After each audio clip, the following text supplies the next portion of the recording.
This is the story of how a film gets made. Join us as we take a look at how you're supposed to make a movie and what it takes to actually get it done.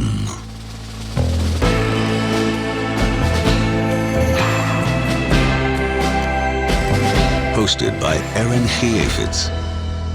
This is Make Cool Shit. Welcome to the show. I'm Aaron Kheifets.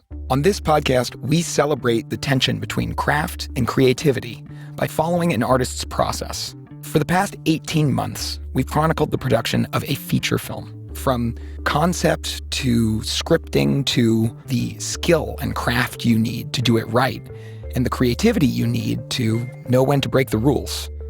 Films begin with a story. Our story begins with Josh Ruben. It's crazy that Josh is not a household name yet. Everybody wants to work with them. I've never seen a director as prepared. You know, it's indicative of how unfair this business is that Josh, as a performer, isn't on SNL. Well, I knew him as a director and his comedy skits online. Hey guys, it's me, Tony Robbins. I just want all you guys to think I'm cool.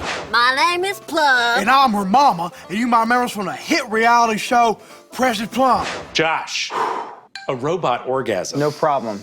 Oh my God. Verkehr. Wait for it. A point for you. Josh was working at College Humor when we signed him. He did this sketch called Grammar Nazi right after. Oh my God, so good. Inglorious Bastards. Inglorious Bastards. Oh my God, it's so amazing. Did you really think I was so stupid I wouldn't recognize a run-on sentence? Sorry, there was no Jews here. Jew or Jews? Plural. Plural. Wrong. You have to match your subject with your verb. It's Josh as Christoph Waltz. Yeah. Doing a perfect Christoph Waltz. Doing an incredible Christoph Waltz. And I remember we both watched that and we're like, whoa, who's that kid? Right? Anyone that can do that is ready for the big time. Josh Ruben! Josh Ruben, a comedian, impressionist, sketch comedy actor, and probably one of the funniest people you've never heard of. But in the world of online sketch comedy, he is royalty. He was one of the core cast members of College Humor and was a huge part in their rise, with his videos racking up hundreds of millions of views. He's been in national commercials and been featured in the Just for Laughs Festival, which is like comedy's draft conference. And if you saw him, you'd probably recognize him and be like, oh yeah, that guy, he was on And that's the problem. There's something missing. And to understand that, let's start from the beginning. Oh God, was today the day you were coming? Yeah! Hi! Oh my God. Hi, Mom. How are you? How are you? This is Barbara. This is everybody. Hi, everybody. I was born in D.C. I grew up in Potomac, Maryland, and then Woodstock we moved to when I was 9 or 10. This is my family home. I grew up here. I mean, it had chickens, it had goats, when we were growing up, it was a farm. I found out we moved to Woodstock back into the house that my mom grew up in because my mom was gonna die. My dad was like, remember when she had breast cancer? So I'm 34. Okay, well that was casual. I think his talent comes from his father, who used to do improv. By the time he was 3 years old, he was watching Jaws over and over again, trying to figure out how they made the shark. Wasn't at all scared. I had taken him to see a high school performance of Grease. He said I could do that. I think 6th or 7th grade he got involved with an organization called the Woodstock Youth Theater. Because of Woodstock and because of that kind of, Mod Squad crew of weirdos in my theater group, I fell into making videos on my own and in my house with a camcorder that my folks got me, and that turned into my first kind of taste of, movie making. Everybody knew his mom. His mom was the high school principal, and everybody knows his sister, Rachel Yamagata. This is Rachel Yamagata, a very successful musician and songwriter. So the Rubens are this creative, supportive, really sweet family. they nurture Josh's weirdo impressions and his love of film and his love of sketch comedy. Everyone, when they meet him, is like, whoa, you know what you would be perfect for? SNL. It's every comedian's dream. Here's him doing his audition for SNL. Tell me more. Who is the king of your satellite castle? Satellite. McLean. Don't worry. It's not your fault. Sorry. Can I take that again? Will, it's not your fault. Kind of like Gandhi going, it's not your fault. Hello, I'm Robert De Niro. Please join me at the Tribeca Film Festival for cookies. Be a lot of cookies. Thank you very much for watching. I auditioned for fucking 30 Rock and got close. Didn't get that. Like Saturday Night Live, like I finally got myself in front of Lorne Michaels and that whole crew and thought I had a shot. Yeah, dreams is hard. I think he's a brilliant actor, but casting is a crapshoot, right? You can go on a million auditions and never book one. But when you create your own opportunities and they can be your vision, you're going to have a much better shot of success instead of waiting around for it to come to you. So, with the help of his managers, Josh decides he is going to make his own thing. He's going to stop doing little bit parts in everybody else's projects. He's going to take a huge chance, a real deal feature film that showcases him, his talents, his sense of humor, his incredible acting range, because that is his shot at catapulting his career to the next level. But of course, when you put yourself in a catapult, there's a good chance you go splat on something. It's a high wire act over a pit full of spikes. And we're rooting for you, Josh.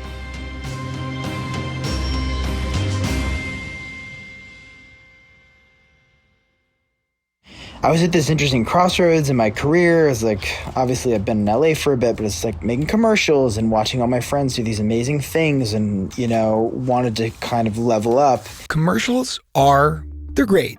I make a lot of my living off of acting in commercials and sometimes writing commercials. And you meet a lot of great people. I know Josh a little bit through the comedy scene in New York, but mostly because of commercials. That's Josh's main gig. And we got to know each other because he hired me to act in some of those commercials. Because he's a mensch. What is nice about commercial productions is sometimes you'll have a lot more budget. That's Josh's cinematographer, Brendan Banks. You get to play with a lot of toys, at least from my department, lighting, camera stuff. You get to like really learn, experiment. And they pay you money so that you can make rent and then you can go off and make other things. So, you know, you don't cuss and you say some stuff that's goofy and makes a product look good, and you get to live another day. Yeah, I could be doing a Tide commercial and making my, 2 months rent. Getting really sick of not having any of my narrative projects go, but making my living promoting DiGiorno pizza and continue making commercials with Busy Phillips Crafting. The weird thing about commercials is that almost everybody who is working on it doesn't really want to be doing exactly that. They're all doing something that's right next to exactly what they want to be doing. With commercials, I don't get together with a DP and watch Dogtooth to talk about, close-ups for Lay's. Everybody shit talks commercials, including me. And yet I would climb over mountains of people to be in one. No, seriously, if you're casting a commercial, just, let me know. I would love to be in your commercial. Yeah, and here's a tidbit. If I don't make this movie, I will continue to watch my inspiring friends and colleagues around me skyrocket doing what they want to do because they took a risk. Any instance I've had, any friend I've known who's put their life on the line for their art, as dramatic as that sounds, as their careers have skyrocketed, their lives have changed, and sorry, there's a plane going over me. Oh, yeah, please excuse the giant metaphor passing by above him. So Josh is going to leave comfort behind, leave safety behind, and make a movie. Okay. Throughout this podcast, we're going to be referring to a textbook on making films called The Filmmaker's Handbook. It's actually referred to as the Bible in some filmmaking circles. Written by Academy Award nominee Stephen Asher and Edward Pincus, this best-selling book is a staple of film schools across the country because, seemingly, everything you need to know about making a movie can be found within its pages. Sure. So, what does the Filmmaker's Handbook have to say about how Josh should go about writing his breakout movie? Anytime you're sparked by something, make a note or save a link. Keep a list and revisit it. One of the key questions to ask yourself is if you feel enough passion for the idea to sustain the enormous effort it will take to see it through. But where's that idea going to come from? Ideas come from all over the place. They can come from your dreams. They can come from real life, from conversations with people, from walking down the street, whatever. So that's that. There is something kind of mystical about where ideas come from. The exciting thing about art is there's this deep part of your brain. It's this deep, unknown place that you aren't aware of. It's most of your mind. And that's where the real horsepower is. And it's doing things you can't understand. And every once in a while, if you treat it right, or harness it right, or whip its ass into shape, you can get something brilliant and unexpected. What kind of movie is he going to make? Obviously, Josh being Josh, is going to be funny. I was born with comedy more or less in my bones. I know that I can make pretty much anyone laugh. I'm not going to sit here and try to tell you what makes something funny. That's impossible. So we asked Josh to do it instead. It depends on who you're asking. For me, it's the way something is said or delivered in an inopportune moment. There's formula to comedy. There's the rule of three. There's the fact that, K words are funny. It's that old Neil Simon kind of thing. Like the word kick or chicken is a lot funnier than, getting beaten up and, hens. Although hens is pretty funny. Comedians versus comics thing. It's like comedians who say funny things. Comics, say things funny. I really like that. I'm definitely more of a comic. So before I got into comedy and acting, I actually got a PhD in cognitive science. Just as like a cruel joke to my mom.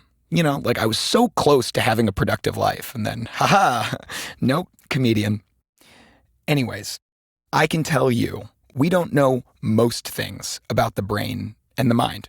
Really don't know a ton. And when you read articles that are like, we figured out the likes tequila part of the brain, that's bullshit. That's not real, and it's just for headlines. So all the people who write things about like, we figured out what neurologically makes something funny, you can ignore all of those people. It's art, not science. You can tell when people are trying to make you laugh. As Robin Williams once said on Inside the Actor's Studio, it just plops like a turd in a punch bowl when people are just trying to make you laugh and it's just not effortless. It's painful. Don't get caught trying to be funny. My improv teacher, Kathy Hendrickson, said that, and I just fucking loved that. It was so good. Okay, so don't get caught trying to be funny, so do something else. As much as I fucking love comedy, I want to make a horror movie that you can rewatch. That's an homage to the movies that I loved that real horror nerds will get and appreciate the references to. Wait, how does sketch comedy dude Josh Ruben decide his first feature should be a horror flick? You could bridge laughter and how to make someone laugh to scaring someone. If I can make a horror movie that makes you question why you're laughing, give you goosebumps for trucking into the corner of a ceiling, but somewhere I guess between Get Out and the kind of esoteric vibe or tone of a thriller like Killing of a Sacred Deer, a thriller, dark comedy. The seed of it was planted when we were upstate in a cabin. Yeah.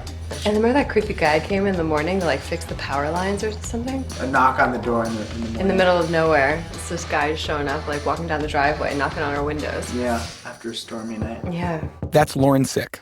She's a writer and director, longtime collaborator and friend of Josh, and recently, his fiance. I'm a sometimes actor. Yeah, I'm a director, though. Directing's my primary thing. Can I ask how you guys met? Oh man, we met 10 years ago at College Humor. Yeah, I was in the art department And we acted together back then too, quite a bit in college humor sketches. We were doctors in a medical parody. Yep, I got to slap him in the face. Lauren's a music video director and has been the muse behind the concept of the movie because we were like, what's a short film that we can work on? We're working Easily some idea doable in one location. Easily doable, and then kind of went off to LA and pounded out this script. Right. So now it's going to be funny, but also a horror movie. But also, this is his first feature, and it's got to mean something, at least to him. Now, he's writing it at the height of the Me Too movement, and he draws inspiration from that. Ideas for this movie came from listening to my truth as a human being and talking to women who felt a certain way at the end of the night, you know, when they were in the company of an unusual guy. They didn't know what was going to do one thing or another. Lucky for Josh, he's got Lauren. Well, I think the message is also important and timely. You know, a lot of the men in my industry and the, you know, the women in my life have been verbally abused, emotionally abused, physically abused by, you know, by dudes. We are shitty. Dudes are shitty. I love that you point at me. Yeah. In that moment. We're shitty. We're pigs, man. So now it's got to be scary and funny and socially relevant. That's a tough nut to crack. There was a coffee shop called Woodcat on Sunset Boulevard near my house. I would walk down every morning. I'd park my ass in the back where was less traffic, and I would go and I would write for, I'd say, 2 to 3 hours straight. I sort of knew what the stories were going to be, and then was sort of furled by everything that was going on with the Me Too events and my conversations with female colleagues and friends. And I'd barf the script out, the first draft, in about 3 days, and then I'd refine it, share it with Brendan Banks, my co-producer and cinematographer, who'd sort of give me notes, and share it with my girlfriend, who'd give me notes, and my parents, and pretty much anyone who'd read it. I want to make a horror film. I want to make something socially relevant. I want to make it inexpensive. Okay, it's two people in a cabin telling each other scary stories. It's an anthology movie that never leaves a location. Let's make it fucking rad with sound design and music. In fact, fuck it, no special effects. I'm gonna call it Scare Me.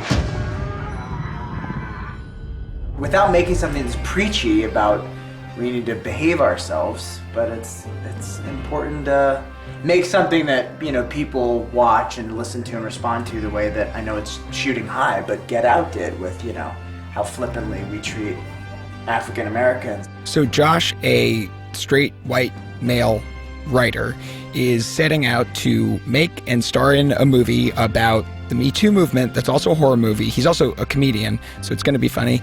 And his nearest point of reference is Get Out, the surprise smash hit debut of famous and amazing comedian Jordan Peele. Holy shit.